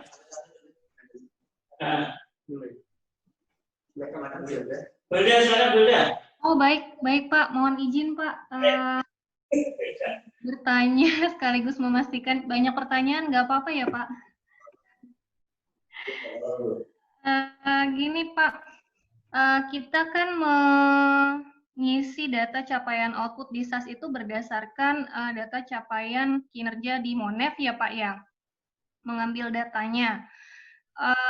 Mau bertanya Pak, apakah misalnya terjadi human error dalam penginputan capaian output di SAS itu berbeda dengan di Monef, apakah sistem bisa mendeteksi atau tidak ya Pak? Itu pertama. Terus kedua, apabila kemudian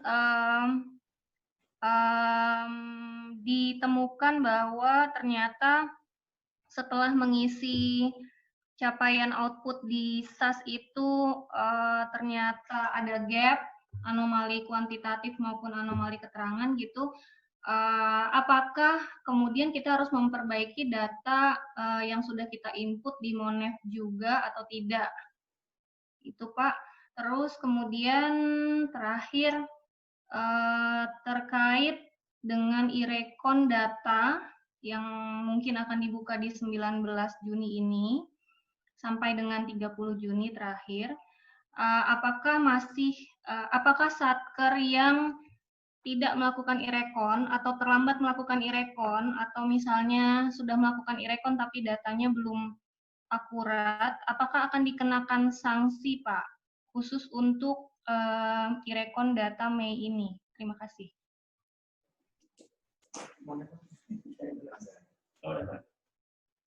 Baik Bu Hilda, untuk sampai saat ini kan belum kalau melihat posisi tahun 2019 untuk capaian output ini masih belum terkonek dengan Monef. Ini Monef anggaran ya Bu ya, dari BCA itu ya. Iya. Sampai saat ini belum ada tapi kedepannya memang itu akan menjadi satu sih, jadi satu kesatuan biar pengisiannya satu, jadi nggak banyak diisi. Makanya di aplikasi Osupan juga nanti tetap akan dimonitoring itu. Tapi untuk sampai saat ini untuk pengisian capaian output dengan itu Monef anggaran ini nanti masih tetap terpisah. Jadi semuanya dalam pengisiannya terjadi kesalahan ibaratnya gitu. Makanya di Monefnya 10, di aplikasi SAS-nya diisinya 20. Kalau memang di sisi SAS-nya ada yang salah ya, hanya di sisi SAS-nya ini aja, tapi output-nya aja yang diperbaiki gitu. Kalau memang yang di Monef anggarannya tidak ada masalah gitu. Tapi kalau untuk konektivitas antara Monef anggaran dengan capaian output ini sampai saat ini belum ada pemberitahuan dari kantor pusat itu sudah dapat diintegrasikan. Info sampai sekarang masih berdiri sendiri-sendiri. Tapi nanti kalau ke depannya sudah diintegrasikan, mungkin akan bisa langsung diproses ke dua sistem tersebut. Gitu. Tapi kalau sampai saat ini masih berdiri sendiri-sendiri antara Monef di sisi penganggaran sama Monef di sisi capaian output di SAS-nya. Gitu. Terus kalau untuk saat ini kita masih menunggu juknis pelaksanaan rekon dari APK. Ini sampai hari ini belum kita terima terkait dengan apakah nanti untuk rekonsiliasi sampai dengan bulan Mei ini apakah dikenakan sanksi atau enggak, karena kalau tahun 2019 dulu itu kan ada namanya rekon percobaan gitu. Jadi dilepaskan dari sisi sanksinya, tapi kalau untuk yang 2020 ini masih kita belum menerima surat resminya dari kantor pusat apakah ini dilepas dari sanksi atau tidak. Tapi kalau nanti sudah ada pemberitahuan resmi dari kantor pusat, nanti kita segera sampaikan ke satuan kerja terkait dengan pelaksanaan rekon yang untuk periode sampai dengan bulan Mei ini. Gitu. Terima kasih Pak. Kalau misalnya tadi Monefnya sudah diisi dengan benar, kemudian kita mengetahui bahwa SAS-nya yang kita input salah, kan berarti SAS-nya diperbaiki ya Pak. Tapi kalau misalnya ternyata kita baru sadar bahwa harusnya di SAS-nya yang kita input di SAS-nya sudah benar, tapi di Monef-nya yang belum sesuai, apakah kita harus memperbaiki lagi capaian di Monef Pak? Capaian kinerja di Monef atau tidak? Mungkin kalau yang untuk di Monef DJA lebih ininya ke ke DJA ya Mbak, untuk terkait dengan koordinasinya ya gitu. Tapi ketika ketika ada perbedaan atau kesalahan di pengisian di Monef DJA harusnya sih diperbaiki juga, karena kan itu kan terkait dengan capaian outputnya dari yang telah dilaksanakan oleh satuan kerja gitu. Siap Pak Syam, terima kasih Pak.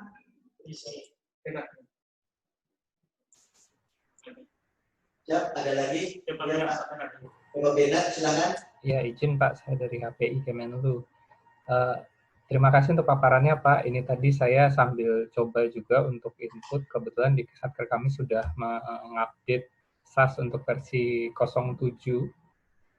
Karena untuk memenuhi SPM terakhir juga sudah request harus dengan versi 07 yang bisa diupload ke ISPM, makanya kami sudah sempat untuk update. Nah, tadi waktu saya coba untuk input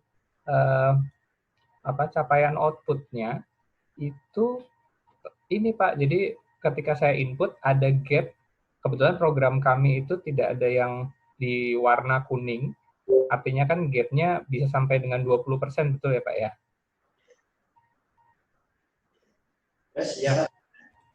Nah, terus waktu saya coba input, gapnya itu bahkan tidak sampai 5%, tapi kolom kotak yang warna merah kalau gapnya melebihi 5% atau 20% itu tetap berwarna merah, padahal gap yang saya isi, yang hasil saya isi itu tidak lebih dari 5%.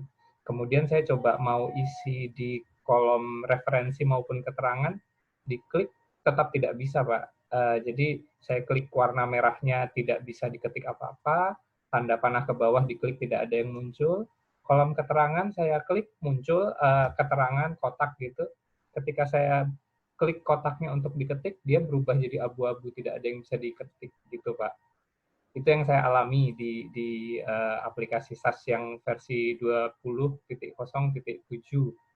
Kemudian itu pertanyaan pertama. Kemudian yang pertanyaan kedua, untuk pengisiannya ini, untuk bulan per bulannya, apakah tiap bulan di cut off, misalnya Januari hanya Januari, Februari hanya Februari, atau diakumulasi ketika Februari, artinya penjumlahan dari output di Januari ditambah Februari, kemudian Maret begitu juga dari penjumlahan Januari, Februari, Maret, atau tiap bulan hanya masing-masing tiap bulan. Gitu Pak, 2 pertanyaan saya. Terima kasih. Jadi itu tadi outputnya non strategis ya Mas ya? Iya. Gapnya tidak lebih dari 20%. Tidak lebih dari 5% bahkan Pak. Iya. Tapi warnanya tetap merah. Ya, kalau untuk warna merah itu kan isinya referensi ya Mas. Iya. Itu akan muncul ketika terdapat gap yang lebih dari, kalau strategis itu lebih dari 5 atau min 5, kalau non strategis lebih dari 20 atau min 20 itu. Kalau Mas tadi kategorinya non strategis kurang dari 20 atau misalnya gapnya 5, otomatis itu nggak akan muncul harusnya gitu, di sistem. Tapi warna merah itu tidak masalah, Pak. Saya biarkan saja. Masalahnya ketika saya tidak isi referensi maupun keterangan, tidak bisa disimpan juga. Keluar keterangan yang output pilihan alasan atau isian keterangan capaian output belum diisi gitu. Padahal waktu mau diklik diisi tidak bisa, Pak. Isi keterangannya nggak bisa? Iya, diklik tidak bisa diketik apapun.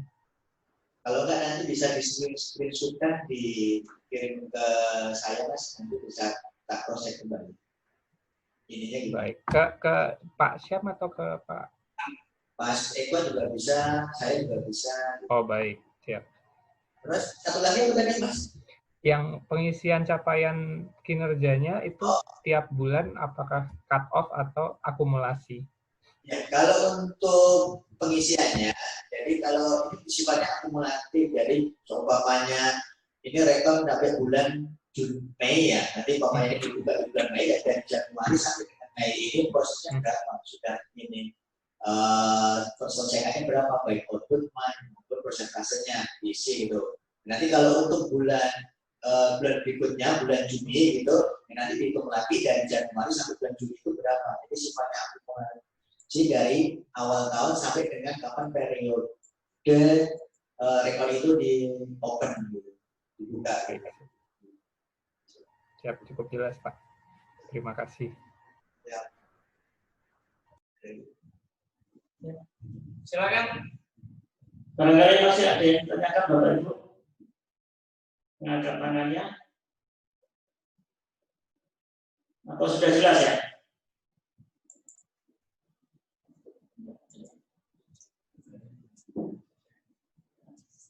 Baik, Bapak Ibu, barangkali acara hari ini bisa kita akhiri. Kami ucapkan terima kasih atas partisipasinya. Semoga acara ini bermanfaat bagi pelaksanaan tugas rekon kita ke depannya dan peningkatan kualitas laporan keuangan. Akhirnya, wabillahi taufiq wal hidayah. Assalamualaikum warahmatullahi wabarakatuh.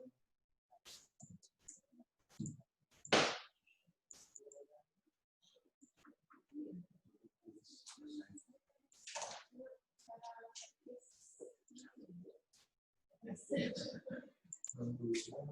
coba kita